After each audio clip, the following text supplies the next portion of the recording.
Welcome back. In today's video I'll be showing you how to use Image Playground on your iPhone in iOS 18.2 and later. Let's get into the method.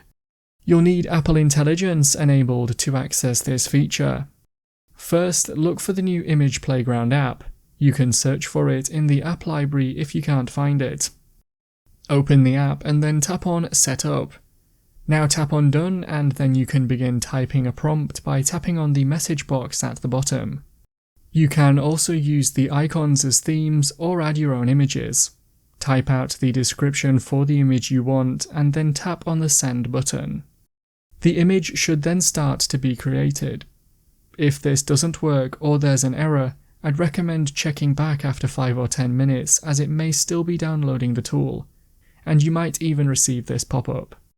Once the image is created, you can swipe through multiple options and you could then tap on the 3 dots icon and choose Save, or you can also tap on Done to view your images or share them. That's how to use Image Playground on your iPhone in iOS 18.2 and later.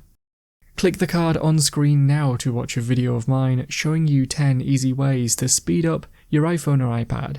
If you have any questions, then let me know in the comments below, and if you did find today's video helpful, remember to leave a like and feel free to subscribe for more tips in the future. Be sure to stick around to see some of my other videos that you might be interested in. Thanks so much for watching, and I will see you in another video.